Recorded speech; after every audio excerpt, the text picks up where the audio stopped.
Bob l'éponge, les Simpsons, South Park. Quand j'étais enfant, je rêvais de jouer à tous les jeux basés sur mes dessins animés préférés, mais avec le recul, la majorité des jeux basés sur les Simpsons font moins vivre l'expérience Simpson que fixer un mur jaune. Mais quels sont les 3 meilleurs jeux de dessins animés et comme ces franchises sont capables du meilleur, mais surtout du pire, je vais aussi analyser le jeu le plus horrible lié à chacune des 3 licences. Bob l'éponge Bataille pour Bikini Bottom, c'est un excellent jeu de plateforme où on contrôle 3 personnages cultes, le premier étant bien sûr Bob l'éponge, qui est celui le plus équilibré en termes de gameplay. Pas mentalement. Sandy, c'est le personnage mobile et à la surprise de personne, Patrick se joue comme un enfant qui a comme plus grand talent de lancer sa nourriture.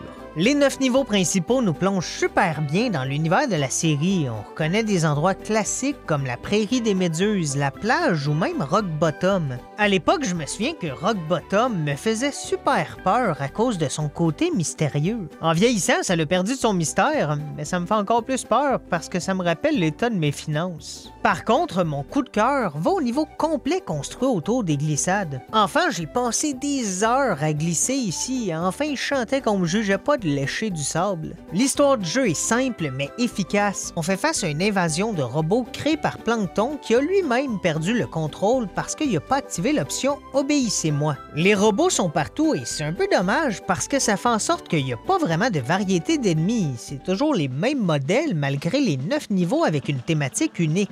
Bon, j'imagine que c'est logique. C'est pas parce qu'ils envahissent une plage qu'ils doivent porter un maillot de bain et amener de la bière. Sinon, le débarquement de Normandie aurait été un peu différent. Par contre, les boss du jeu sont vraiment bien. La majorité sont des références à la série, comme le Roi des Méduses ou le Hollandais volant, mais ironiquement, mes préférés sont les robots. Si les ennemis du jeu de base sont hyper répétitifs, les 3 robots basés sur nos protagonistes ont tous des mécaniques uniques et vraiment bien exploitées. Mon coup de cœur, c'est Patrick. J'adore la créativité que même en robot, il nous attaque avec de la crème glacée. Ça m'avait traumatisé à l'époque, en fait. Je m'en souviens encore même 20 ans après.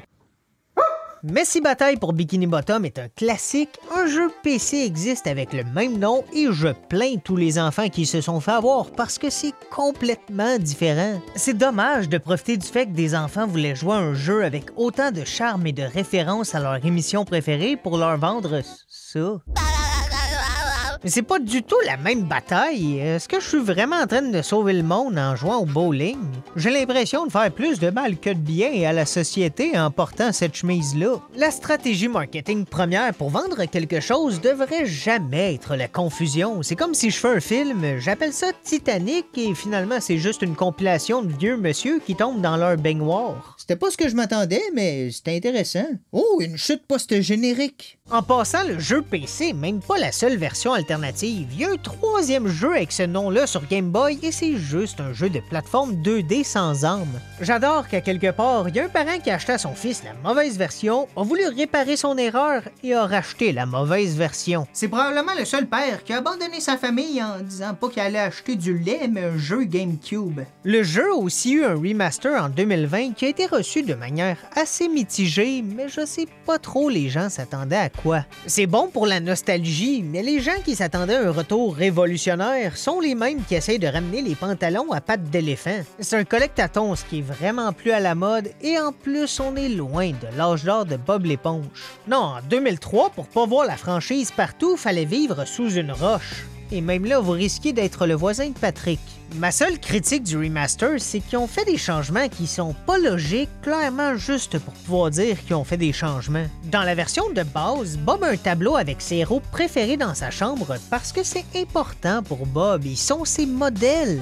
Là, c'est remplacé par une photo ressemblante à Bob qui a terminé 2e dans un concours d'imitation d'Elvis. Au lieu d'avoir une photo logique à avoir dans une chambre, c'est juste une référence à un épisode précis. Le plus ironique, c'est que dans l'épisode, c'est même pas lui, c'est quelqu'un qui lui ressemble. À la limite, pour une célébrité, ok, mais pour quelqu'un que t'as croisé juste une fois, c'est plus inquiétant qu'autre chose. Des 40 jeux mettant en vedette notre éponge de mer préférée, celui qui a l'honneur d'être le pire, c'est SpongeBob SquarePants Underpants Slam. C'est pas compliqué, le nom est plus le fun que le jeu. Le jeu contient un seul et unique objectif, retrouver 99 sous-vêtements perdus dans chaque niveau. Tu sais que ton jeu est basé sur pas grand-chose quand le seul problème à régler, c'est le même que des gens à la fin d'une orgie. Et 99. Il y a 9 niveaux et c'est toujours la même chose. En plus, c'est les sous-vêtements du roi Neptune et avec un total de 891 sous-vêtements perdus, je veux pas le juger, mais me semble que c'est un peu beaucoup pour quelqu'un qui porte même pas de sous-vêtements. Selon la pochette du jeu, parce qu'on n'a aucune cinématique, c'est une tempête qui a éparpillé les caleçons durant une livraison et qui se fait livrer d'un seul coup 891 couvre-verges. Hey, faut être convaincu et pas rien qu'un peu. En partant, les as-tu déjà essayé? Parce que si t'aimes pas le modèle, ça va être longtemps être inconfortable au niveau de la faille de San Andreas. Pour vrai, c'est le jeu le plus répétitif au monde. Les développeurs ont pris le terme jeu de plateforme beaucoup trop au sérieux. Vous avez le droit de mettre autre chose que des plateformes. Des fois, on dit qu'il y a une beauté dans la simplicité, mais ce jeu-là me rappelle que c'est pas toujours vrai. L'eczéma aussi, c'est simple. Et comment vous avez pu autant manquer Patrick? On dirait qu'il a pas dormi depuis 15 ans. Dans le jeu, je m'excuse, mais c'est pas Neptune qui a besoin d'aide. Fais comme tout le monde et plains-toi au Amazon des mers que le livreur a volé ta commande. Non, le but du jeu aurait dû être de trouver quel traumatisme Patrick a vécu pour souffrir autant d'insomnie. Après Bataille pour Bikini Bottom, je me souviens que je suis passé un jeu grâce auquel je me suis senti plus vieux que j'étais, les Simpsons Hit and Run. Le jeu était une alternative parfaite à GTA pour les enfants. Au lieu de pouvoir percuter des gens en voiture et causer leur mort, ici on peut les percuter en voiture et être dans le déni. L'histoire de Hit and Run est simple, mais super originale. Si Bataille pour Bikini Bottom se limitait à combattre des robots dans l'univers de Bob l'éponge, ici on est dans l'univers des Simpsons et on doit lutter contre des abeilles géantes robotiques. Bon, à première vue, si on regarde les deux jeux, ça peut sembler similaire, mais si vous regardez les deux jeux les yeux fermés, c'est aussi pareil, mais cette fois tout est noir. Le jeu est sorti le 16 septembre 2003, soit un peu plus d'un mois avant Bataille pour Bikini Bottom, donc c'est un hasard, mais c'est drôle que deux jeux cultes ont vécu le feeling d'arriver au bal et voir une autre fille avec la même robe. Les aliens sont les vrais méchants du jeu parce que les abeilles robots sont en fait des caméras et le tout est une émission de télé-réalité galactique qui a pour but de se moquer des humains. Donc, c'est vraiment juste une émission de télé-réalité. Le jeu s'est vraiment retenu niveau imitation de GTA parce qu'on n'a aucune arme, mais je comprends que des guns ça aurait été mal vu pour la franchise. Par contre, je pense que donner une arme loufoque pour chaque perso, comme un slingshot à Bart ou des beignes à lancer pour Homer, aurait été raisonnable. Un coup de saxophone aurait-tu vraiment été pire que du terrorisme à coups d'autobus? À la place, on a un coup. Un seul coup, mais quel coup légendaire! La première chose que 99% des joueurs ont fait, c'est kicker Marge. Et pour le 1% restant, la deuxième chose qu'ils ont fait après embarquer dans la voiture, c'est se dire « Attends une minute, est-ce que je pouvais kicker Marge? » Si Shakespeare était né à notre époque, sa phrase culte serait pas « être ou ne pas être », mais bien « kick-la » ou « kick-la pas ». Je sais que je mets beaucoup d'emphase là-dessus, mais à la base, les développeurs pensaient être forcés de couper les coups de pied parce que c'était trop violent. Ça les stressait tellement qu'ils ont mis une règle quand est venu le temps de montrer le jeu aux créateurs des Simpsons, ne jamais kicker Marge devant lui. Ironiquement, la première chose qu'il a fait en prenant la manette, c'est la kicker jusqu'au Quickie Mart en pleurant de rire.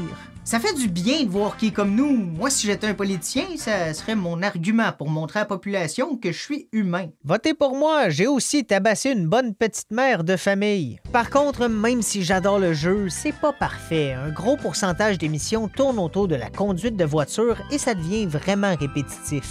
Suis ce gars-là, fuis ce gars-là, fonce sur lui pour détruire son véhicule, fonce sur lui pour faire tomber des objets à ramasser, ramasse des objets qui traînaient déjà au sol. Oui, sur papier, il y a une différence entre ramasser des singes et des tomates, mais c'est-tu vraiment si différent si dans le jeu les singes bougent pas? Mais c'est pas surprenant que la majorité des missions sont en voiture, considérant qu'à la base, le jeu était censé être une suite directe à Simpson Road Rage. On voit que le côté plateforme est ajouté en dernier, je suis content que c'est là, mais les mouvements sont zéro fluides. Nos personnages bougent avec la même aisance que quelqu'un sur la dernière marche d'une échelle. On dirait que le jeu est meilleur en concept qu'il l'est vraiment. Se déplacer dans la ville, profiter du côté sandbox en prenant son temps et faire quelques missions à notre rythme, c'est de loin une meilleure façon de jouer au jeu qu'enchaîner toutes les missions d'un coup. L'âme du jeu, c'est de se perdre un peu partout dans Springfield avec nos personnages préférés comme Homer, Bart, Lisa, Marge, Apu. En théorie, Apu aide parce qu'il se sent mal d'avoir vendu le cola à la population et ok, à la limite, mais Krusty faisait la publicité et ça aurait été un choix beaucoup plus mémorable. J'ai rien contre Apu, là, j'ai rien pour non plus. Le jeu déborde de contenu, on voit vraiment l'amour mis par les développeurs. Si la date de notre console est le 31 octobre, le dernier mardi du mois de novembre ou le 25 décembre, le menu change avec une thématique pour la fête associée à la date. Il était pas obligé de faire ça. En tout cas, j'espère. Ça serait la demande la plus bizarre possible durant une prise d'otage. Et là, ils ont dit « Faites un menu loufoque où on fait exploser le furet ». J'en avais assez, donc j'ai enfin répondu « C'est un cochon d'Inde ». L'effort de remplir le plus possible le jeu se ressent vraiment. En partant, ça a été écrit par les auteurs officiels de la série et il y a eu 12 231 lignes de dialogue enregistrées par les acteurs originaux. On a 140 abeilles robots à détruire, 74 blagues uniques à trouver, 7 cartes à collectionner dans chaque niveau. En plus, quand on obtient les 7 cartes d'un niveau, on débloque une piste de course pour un mode bonus et avec les 49 cartes, on peut les échanger au gars des bandes dessinées contre un épisode inédit d'Itchy et Scratchy. Et bon, théoriquement, on a 7 niveaux, mais en réalité, il y a juste 3 maps différentes avec un système jour et nuit, ce qui est une manière très sophistiquée de dire qu'ils ont changé l'éclairage. Et un lampadaire! Et un lampadaire! La nuit, la première map revient même une 3e fois, mais au moins la thématique Halloween donne un vent de fraîcheur qui fait du bien. Au total, on peut débloquer 42 véhicules avec 7850 pièces et pour tout acheter dans le jeu, on doit aussi investir 6950 pièces pour les 21 costumes disponibles. Ça peut être vu comme une manière cool de dépenser, mais souvent le jeu nous force à acheter quelque chose de précis pour une mission et si t'as pas l'argent, tu peux juste pas avancer. En plus, c'est seulement pour augmenter la durée de vie, c'est zéro logique. Oh, je dois t'aider à ramasser des sachets de ketchup, mais il faudrait pas que je me salisse, donc je vais devoir acheter cet habit de prisonnière à 300 $. De un, comment tu te salis avec des sachets de ketchup scellés? Mais surtout, mets tes priorités à bonne place, tu vas sauter une échelle de pompier en pleine extension dans un camion qui a la même qualité de suspension que les genoux du grand-père Simpson. L'argent devient plus un stress qu'une récompense. Veux-tu vraiment devoir farmer des pièces pendant 15 minutes parce que t'as acheté Homer en robe de chambre? Personne devrait regretter d'avoir acheté Homer en robe de chambre. C'était pas sorti à l'époque, mais selon moi, le meilleur modèle de récompense pour l'argent, c'est Mario Odyssey où les costumes sont vraiment juste un bonus visuel. Hit and Run est aussi reconnu pour sa difficulté qui vers la fin devient assez ridicule, surtout en considérant que c'est un jeu grand public. Je l'ai jamais terminé et je pense pas être le seul. Dans la mission finale, on doit prendre des déchets nucléaires pour faire exploser un vaisseau extraterrestre, mais on n'explose à rien et on est vraiment serré dans le temps. Certains diront que j'ai eu une enfance facile, mais à 10 ans, le plus gros drame de ma vie, c'était d'avoir finalement réussi à déposer le baril, mais le voir monter tranquillement en sachant très bien que j'avais échoué. Matt Selman, un des showrunners de la série, est 100% d'accord avec un remake ou un remaster, même une suite, mais les droits du jeu sont hyper compliqués. EA a les droits en général des Simpsons, mais Activision a les droits des Hit and Run vu qu'il avait acheté Vivendi et Radical. C'est dommage parce qu'avec un peu d'amour, des changements aux missions et à la fluidité du gameplay, ça aurait pu être un vrai gros bon jeu. Un changement que j'aimerais voir, je le sais que c'est stupide, mais la police quand elle intervient, on n'a pas de dialogue avec le chef Wiggum. C'est même dur à croire que c'est lui tellement l'intervention est rapide et sans saveur.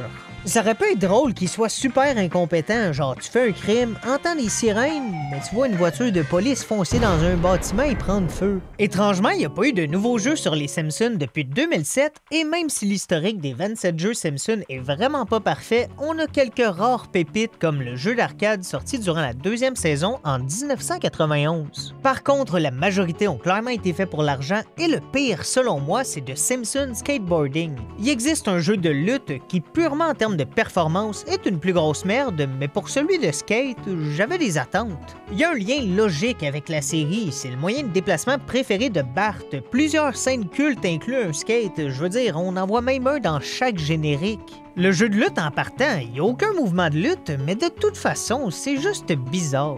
Est-ce que quelqu'un a déjà cru que ça manquait à l'univers du jeu vidéo d'avoir l'option de tabasser une fillette de 8 ans avec un monsieur moustachu? Selon mon avocat, il y a légalement parlant une seule bonne réponse. Le jeu de skate est juste horrible dans tous les aspects. Si c'était sorti sur PS1 au début de la 3D, à la limite ok, mais non, c'est un jeu de PS2. Il est sorti en 2002 entre Road Rage et Hit and Run. Il s'est passé quoi? Je veux dire, à sa sortie, il y avait déjà 4 jeux Tony Hawk's. Pourquoi je voudrais jouer à une copie qui se contrôle aussi bien qu'un unicycle avec une crevaison? En plus, le jeu a l'audace de se vanter d'avoir été écrit par les auteurs officiels de la série. Ok, mais écrire quoi? Nice blunt grind. Nose grind. Regarde, peut-être que c'est eux qui l'ont écrit, mais c'est comme prendre Stephen King pour écrire quel jour on est. Il va pas rendre le mot lundi plus terrifiant. C'est aussi les voix officielles, et d'habitude, c'est le fun de reconnaître nos personnages préférés, mais ici, c'est presque insultant. C'est dans ce jeu-là que les personnages auraient dû parler comme dans Banjo-Kazooie. Le pire, c'est qu'on essaie de nous faire passer cette ville-là pour Springfield, et non. C'est clairement une ville aléatoire avec des pancartes des Simpsons rajoutées après. Je deviens pas médecin parce que je me mets des lunettes. Depuis que j'écoute l'émission, je rêve de visiter Springfield et vous me donnez ça. C'était quoi vos autres options pour faire plaisir aux joueurs? Sceller le boîtier avec à l'intérieur du compost? Merci. Oh, le jeu est impressionnant. Il est capable de rendre les choses les plus simples au monde incroyablement stupides. Plus on joue certains personnages, plus on gagne de l'expérience pour les faire progresser, mais la progression se transmet pas entre les personnages, donc pourquoi je prendrais quelqu'un d'autre pour redevenir mauvais? Si je vous donne le choix entre redevenir un bébé ou rester adulte, qui choisit volontairement l'option de se vomir dessus de la purée de carottes? Je suis capable de faire ça, même adulte. Tu sais, oui, tu débloques des personnages au fil de l'aventure, mais ça sert à rien. Le jeu aurait dû s'appeler Les Simpsons à quel point tu veux jouer Krusty. Au moins, l'histoire vient un peu sauver la mise parce qu'il y en a pas. Tu sais, l'expression « c'est mieux que rien », ben pas dans ce cas-ci. Non, sérieux, c'est ridicule. Au moins pour Road Rage, sorti un an avant, on avait des cinématiques. Là, on a 3 phrases derrière le boîtier. Ça ressemble à un livre dont vous êtes le héros, mais où il n'y a pas de fin heureuse. Heureusement, je suis rendu à parler de ce qui est selon moi le meilleur jeu de dessin animé, South Park, le bâton de la vérité, sorti le 4 mars 2014, et le jeu a pas vendu 5 millions d'unités pour rien. On a droit à un RPG classique qui joue tour par tour, et c'est vraiment la simplicité de son gameplay qui nous permet d'apprécier pleinement l'humour fidèle à la série. Les créateurs de South Park, Trey Parker et Matt Stone sont des passionnés de jeux vidéo ayant grandi avec des licences comme Zelda, Earthbound et Paper Mario. C'est d'ailleurs eux qui ont choisi personnellement l'excellent studio Obsidian parce qu'ils étaient des gros fans de leurs jeux Star Wars et Fallout.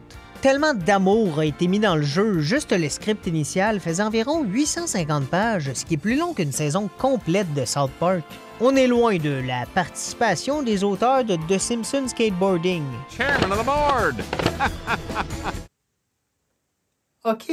Comme pas mal tous les épisodes de South Park, l'histoire est super assumée et poussée en partant de quelque chose d'anodin comme des enfants qui se battent pour une simple branche d'arbre. Ah, avoir 8 ans, l'âge où on n'avait pas besoin de grand-chose pour s'amuser. Ou le 19e siècle en général, l'époque où une branche d'arbre était le seul vrai jouet disponible avec une roche et un remords.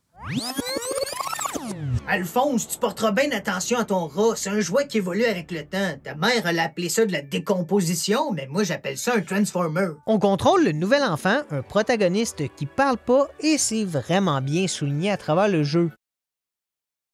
Yeah, we love you too. Trey Parker précise qu'ils ont fait un héros muet pour l'immersion parce que dans les jeux avec des choix de dialogue, ils se disent toujours que c'est pas vraiment ce que eux auraient dit. En termes de format pour l'histoire, le cycle jour et nuit est simple mais efficace. Le jour, c'est plus de l'exploration dans la ville par nous-mêmes, alors que la nuit, c'est plus linéaire avec par exemple un enlèvement extraterrestre. Je vais pas entrer dans les détails, mais disons qu'on peut appliquer le fameux dicton de Las Vegas. Ce qui se passe sur un vaisseau extraterrestre reste dans votre cul. Le jeu est rempli de clins d'œil à la série, de lieux cultes, de personnages. En fait, la formule RPG permet d'intégrer vraiment tous les persos qu'on connaît bien sans que ce soit fait de manière forcée. Mon coup de cœur va à Jimmy qui me rappelle mes performances une fois sous dans des bars à karaoké. With magical songs of enchantment. Magical songs of enchantment.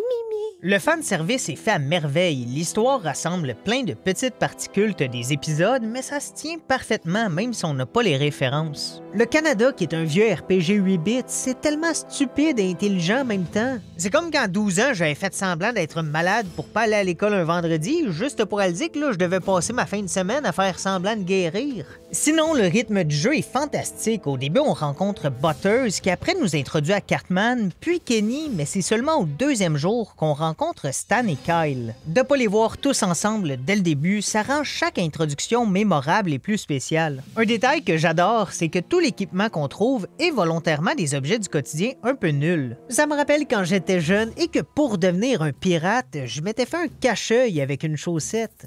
Arrgh. Comme pour Mario RPG, appuyer au moment parfait en attaque ou en défense nous donne un bonus, ce qui est une mécanique simple qui donne du dynamisme. Le jeu est un peu facile quand tu comprends que tu peux abuser de certains effets applicables, mais ça c'est assez typique des RPG et au final, c'est au choix du joueur d'en profiter ou non. La magie, c'est un de mes éléments préférés, c'est un genre de Fusroda ultime et réaliste, mais qui vient pas de l'extérieur, ça vient vraiment de nous, c'est des pets. Ouais, il n'y a pas 1000 façons de décrire ça. J'en ai juste trouvé 13.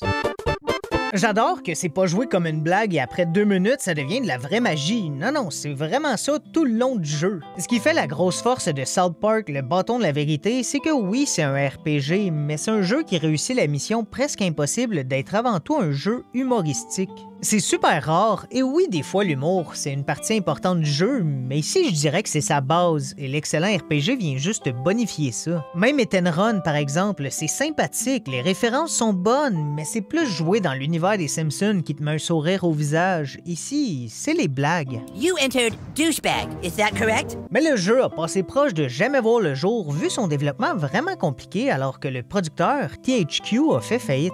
L'équipe avait besoin d'un miracle, et c'est Ubisoft qui a sauvé le coup en achetant les droits. Donc si jamais vous prévoyez insulter Ubisoft pour être une compagnie horrible, pensez donc à ça. Et insultez-les quand même, ils le méritent. Non, c'est pas une bonne action qui change la donne. Je suis sûr que tous les meurtriers en série ont déjà prononcé les mots « s'il te plaît ». Comme dans la phrase « Peux-tu m'aider à cacher le corps, s'il te plaît ». Pour l'honneur de la série, une chance que le jeu a vu le jour parce que les premiers jeux South Park étaient atroces. Un bon exemple de jeu juste fait pour l'argent, c'est le clone de Mario Kart South Park Rally. Mis à part la maniabilité qui le rend pratiquement injouable, les circuits étaient pas linéaires. C'est des trajets ouverts avec des checkpoints, donc si on connaît pas par cœur la course, c'est horrible, et comme le jeu est horrible, personne ne se rend au stade de connaître les circuits par cœur. C'est super facile de se perdre et je dirais bien de regarder la minimap, mais ça amène plus de questions que de réponses. Pour vrai, est-ce que je suis censé comprendre par où aller? Je peux même pas suivre les CPU parce que de un, c'est une course, je suis censé être devant, mais même eux, ils se trompent. Mais le pire jeu basé sur South Park, c'est sans aucun doute Chef Love Shack, qui est un des quiz les plus pathétiques que j'ai vus. Et j'ai participé au quiz où mon grand-père me demandait où sont ses sous-vêtements. Même la roue de la fortune est lamentable. Je sais pas, là, me semble que c'est la base que la roue tourne. Là, elle arrête de manière aussi sec que mon envie de jouer. Puis les mini-jeux sont pas le fun, ils sont présents. C'est essentiellement des jeux flash d'internet mal faits et il y en a un après chaque portion du quiz. Leur plus grosse qualité, c'est pas d'être divertissant, c'est d'être ponctuel. Mais le pire, c'est que si on joue seul, il n'y a pas de CPU, on est vraiment juste seul. Les développeurs se sont même pas forcés de nous mettre des adversaires. Vous connaissez les réponses, les animations du quiz sont déjà faites, faites au moins semblant d'avoir essayé. Là, on dirait que c'est fait pour te rappeler que t'en as pas d'amis. C'est absurde, je peux finir dans le négatif et gagner. Le format de faire des points sert à rien si on n'est pas minimum 2 joueurs. C'est comme participer à L'amour est dans le pré, mais seul. Ça s'appelle juste se soulager en solo dans un champ.